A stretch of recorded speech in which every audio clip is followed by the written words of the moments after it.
Long before it roared through forests, the chainsaw began as a desperate attempt to make obstructed childbirth faster and less traumatic. The story of the chainsaw does not begin in a forest. It begins at a low point in medicine, in a time before modern cesarean sections, when obstructed childbirth could become a life-or-death emergency with very few options.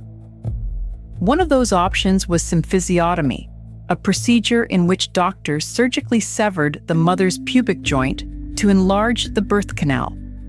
Even in the plain language of medical history, it is a brutal image.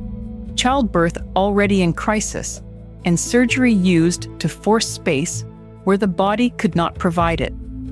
That is the context that matters. The chainsaw was not first imagined as an industrial machine, and not as a symbol of speed or power. It entered history as a surgical answer to a terrible problem. If that sounds almost unbelievable, the details only make it more stark. The early form was small, hand-operated, and designed for bone, not wood. Its purpose was not spectacle.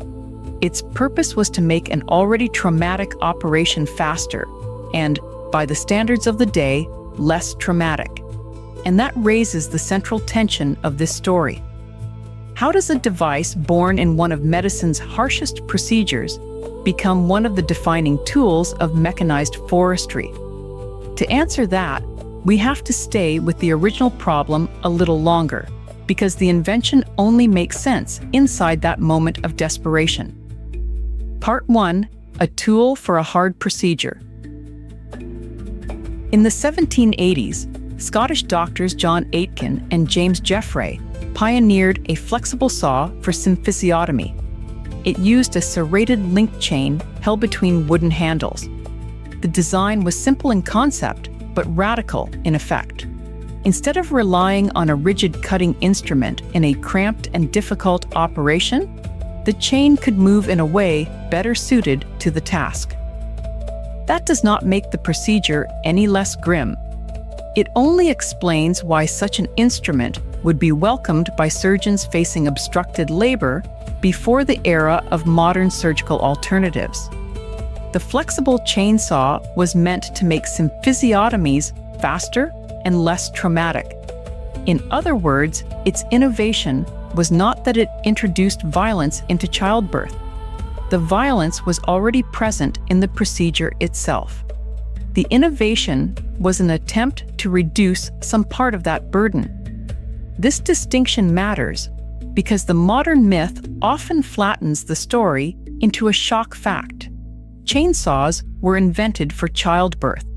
The verified history is both more specific and more human.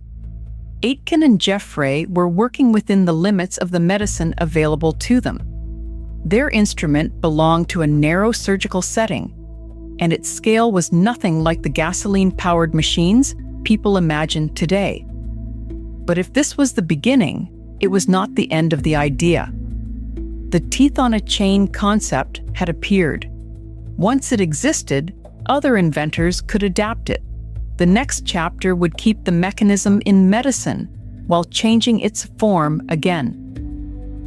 In 1830, German orthopedist Bernhard Heine invented the osteotome, a hand-cranked chain that carried small angled cutting teeth moved around a guiding blade to cut bone. This was not a forestry tool either. It was another medical instrument, and another step in the evolution of the same underlying principle. A cutting chain guided through a controlled path. Heine's osteotome shows that the early history of the chainsaw is not a single moment, but a sequence of refinements. Aitken and Jeffray had pioneered a flexible serrated chain between wooden handles. Heine introduced a hand-crank system with angled teeth and a guiding blade. The form changed, the handling changed, and the medical use broadened into orthopedic surgery. The core idea remained recognizable. That continuity is important because it keeps us from treating the original childbirth connection as an isolated curiosity. The chainsaw mechanism stayed useful in surgery because it solved a real technical problem: how to cut bone with a tool that could move in a guided, efficient way. In other words, the invention had engineering value beyond the crisis that first brought it into being. Still, medical technology does not stand still for long. Even successful tools are vulnerable to replacement if something cheaper or more effective appears. And by the end of the 19th century, that is exactly what happened. The chain-based surgical saw was about to lose the operating room. In 1894, the chainsaw's medical use was superseded by the Gigli twisted wire saw.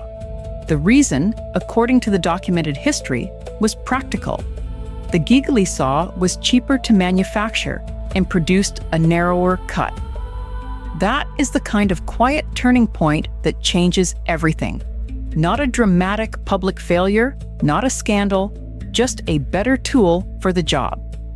With that shift, the chainsaw mechanism that had once answered urgent surgical needs began to recede from medicine. The original use that gave birth to the idea was no longer its future. This is one of the strangest parts of the story. An invention can solve a real problem, matter deeply in its own era, and still become obsolete once the surrounding technology changes. For the medical chainsaw, that moment closed a chapter that had begun with obstructed childbirth and continued through bone surgery. Its first life was ending. And yet the mechanism itself was not dead. Far from it. The same basic concept that had become less attractive in surgery was about to find a completely different environment, one where speed, force, and endurance could be scaled up rather than minimized. The question now is not why medicine moved on. We know that. The question is why anyone would look at a chain of cutting teeth and imagine trees. The answer appears in the early 20th century, where the chainsaw leaves the body behind and enters the forest. Part 2, From Bone to Redwood. In 1905, Samuel J. Benz patented an endless chainsaw with a guide frame specifically intended to fell giant redwood trees. This is the great transformation in the story. Not the invention of a chain with teeth, but its transfer into a new domain with entirely different scale and purpose. Benz's patent makes the connection explicit. This was no longer about surgery and no longer about making a traumatic medical procedure quicker. It was about one of the largest living forms people tried to cut down, giant redwoods. The chain mechanism that had once been suited to bone was now being aimed at massive timber. That leap helps explain why the modern chainsaw feels so disconnected from its origins. The industrial version was not just larger, it belonged to a different world of labor, materials, and ambition. In the medical setting, the chainsaw was a specialized instrument used in constrained conditions. In forestry, the endless chain and guide frame became part of an effort to overcome the sheer physical challenge of felling enormous trees. This is also where the story stops being a macabre footnote and starts becoming an economic one. Once the chain mechanism proved useful for timber, it opened the path toward a motorized forestry industry.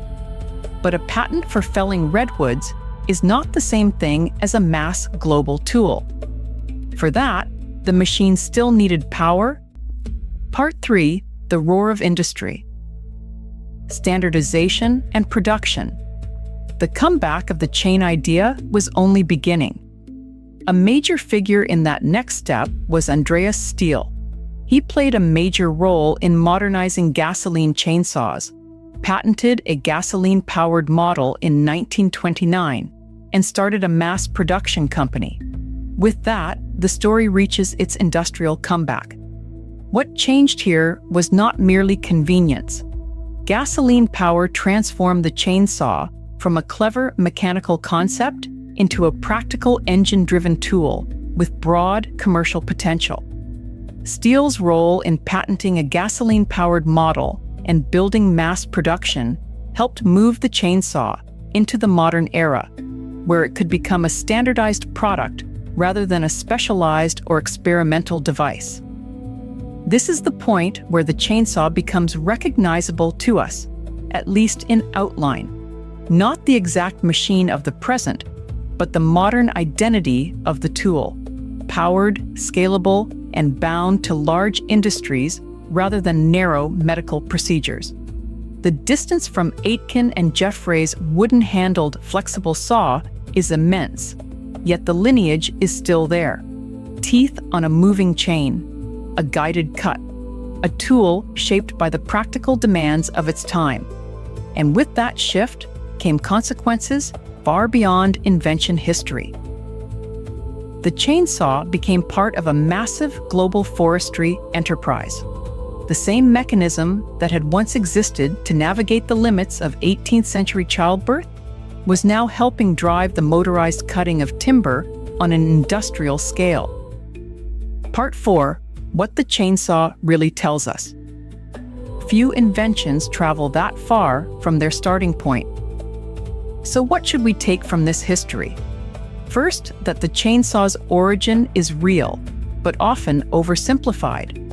Before modern cesarean sections, obstructed childbirth could lead doctors to perform symphysiotomy, severing the pubic joint to enlarge the birth canal. To make that procedure faster and less traumatic, John Aitken and James Jeffray pioneered a flexible, serrated chain held between wooden handles. Later, Bernhard Heine's 1830 osteotome carried the chain principle forward in bone surgery. Then, in 1894, the Gigli twisted wire saw superseded the chainsaw in medicine because it was cheaper to manufacture and made a narrower cut. After that, the chain mechanism found a new future. Samuel J. Benz's 1905 endless chainsaw for giant redwoods, and Andreas Stihl's major role in modernizing gasoline chainsaws with a 1929 patent and mass production. Second, this is not a story about one pure inventor's genius or one straight line of progress. It is a story of adaptation. Different people in different fields used and reshaped the same idea under very different pressures. In childbirth, the pressure was medical desperation. In orthopedics, it was precision in cutting bone. In forestry, it was the challenge of felling giant trees. In manufacturing, it was the push to standardize and scale. And that may be the most unsettling part. The chainsaw did not become what it is today because its original purpose was secretly pointing toward forests all along. It became what it is because technologies can shed one life and acquire another. A tool devised for one of medicine's harshest procedures became an emblem of industrial power. The sound changed, the size changed, the world around it changed. But deep in its design, the old chain is still there. If stories like this touch on childbirth trauma, medical fear, or distress, consider reaching out to local medical support services, a trusted clinician, or mental health resources in your area. If this story raises feelings around childbirth trauma, surgery, or medical distress, consider contacting local health services, a trusted clinician, or mental health support resources in your area.